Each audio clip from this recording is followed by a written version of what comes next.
Alright, so we are going to rake. So the first thing we need to do is put this rake down.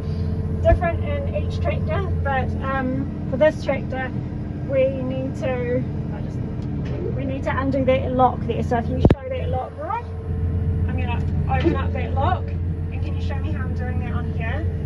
So for this tractor, that locks it, this unlocks it. So right now it's unlocked, which means I can put those arms down. Are you filming still? Because you look like you're filming the wrong way. Alright, so I'm going to now use the same control to put these arms down the whole way.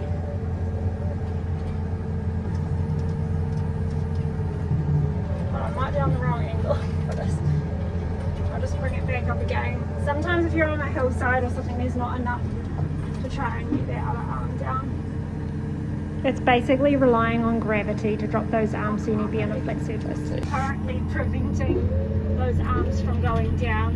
So I'm just going to pull the rake's arms up together to allow that lock to come out. So the lock is out.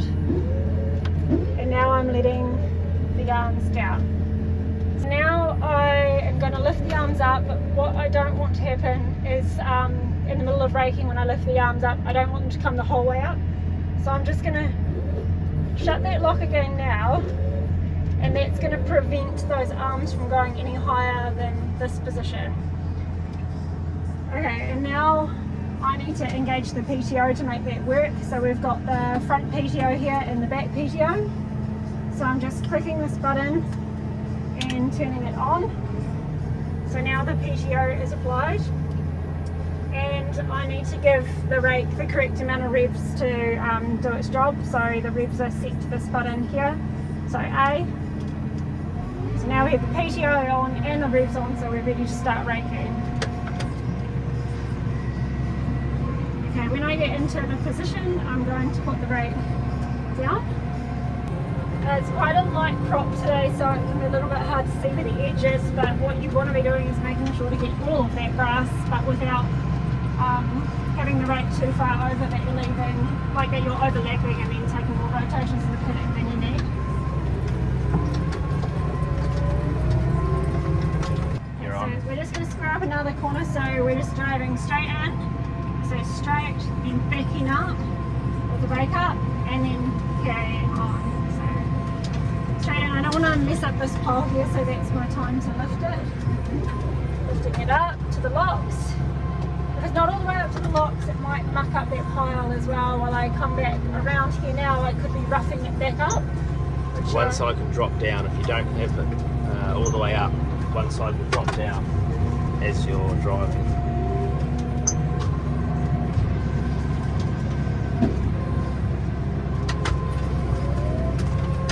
Okay, so when I'm putting the arms back down here, that green button's telling me that the arms, are we filming? Yeah, those arms are in float, not powering down.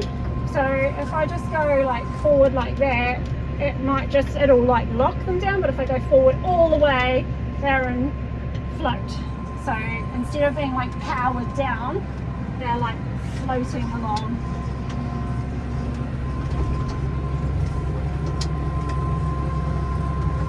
This is a nice flat paddock, but not all of our paddocks are flat, but there is a small bit of contour here. So something to think about in the contour is that right now my rake, I mean it's pretty flat, but my rake is always going to want to go down the hill. So if I look behind, I just need to make sure that I'm giving tolerance to the fact that the rake might be trying to track off down the hill. And now I'm coming up to a power pole, and I need to observe that. You're always got to be looking both sides of the rake, not just the side against the grass. It's also a good chance to like scan the paddock out, because I need to look at like is there any water troughs or anything like that coming up ahead. Too fast, I might leave grass behind, so I also just need to watch behind me to make sure I'm not leaving any grass out the back. Okay, so we're just coming out here. We're on our third headlands now, so our last round around the paddock, and because there's enough room here, I can actually square out this corner by going around this way. It's a bit easier. When I'm coming back here, I just want to be careful that I don't put the rake down over top of this road. So usually maybe like when my back wheel passes over it, I can start putting rake down and get the timing about right. It's a super light crop today, so it's a little bit hard now to see the I'm road. just going to show a couple of we're stopping basically. So if I was just to stop right now, then out the back, so I'll just do like a quick stop, but that's just going to keep roughing up that paddock and it's fast making a dirty circle. So basically before I stop, I mean unless it's an emergency, I want to sort of be ready. So I'm going to I'm basically going to have my hand ready here at the PTO because I'm going to switch that off. So we'll just stop up just on this corner here. What I want to do is stop on a nice flat spot because that's going to be nice and easy for the arms to come up. And I've seen before if I've done it on a hill, sometimes it's actually trying to make the whole rake fall over down the hill. So this is a nice flat spot here. So here I am, just turning off the PTO. So the power's off to that. And I can lift that up off the ground as well. I'm going to turn off these revs because we don't need those revs anymore. So as soon as I do that, cutting the revs right down. The rake, because I kind of had it down on the ground as I turned that PTO off, has stopped spinning. What we don't want to do is lift that rake up while it's still spinning, because otherwise as you're lifting it, if the rake is still, I need to take that lock off, you know, the two rake rotors are going to hit together. So I'm just going to undo the lock because I want to lift it up. Sometimes if there's pressure on the lock, sometimes you can't unlock it because of the pressure and you need to sort of put the arms down a bit. Put the arms down a bit and then get the lock off, and then you should be able to lift those arms the whole way up. And so now if I am going out on the road or even just to another paddock, sorry I keep getting the controls confusing because they're different to my tractor, locking that, so now if I actually try to put the arms down, they won't go down, they can't go down. Right, again, I'm just going to continue raking, so I'm taking that pressure off by lifting the arms up, opening the lock, putting the arms down, shutting the lock, checking that I can't lift those arms up, that they're secure. Then, so just to recap, now I've got my arms locked out. I'm going to put the PTO on. I'm going to put the revs on, I'm going to be ready to go, and I'm going to start by putting the rake into float. Got a tree coming up here, and got a lot of things like mirrors, so I'm taking that really wide. I'll just catch what I can get, but because the rake can swing in a bit like that, I'm actually still picking up a lot of the grass, but I also need to think about Rory's going to come in behind me with the baler, and he's not going to be able to get under that tree either.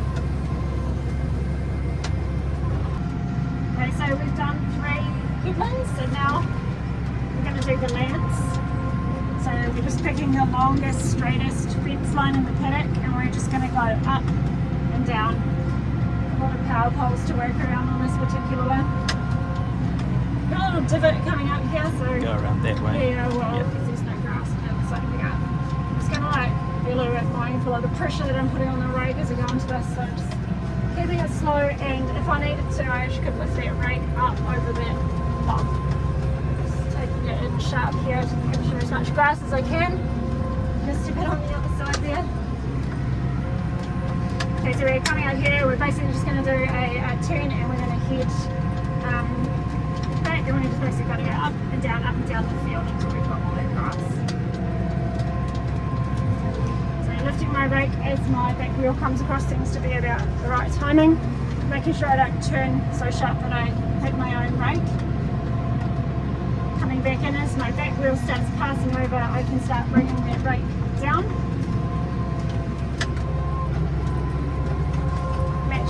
Up here I have obviously gone around the power pole, but I don't need to necessarily continue that pattern, otherwise I'll have a curve the whole way, so I'm actually just going to take this part straighten that roll out so that my subsequent rows are nice and straight.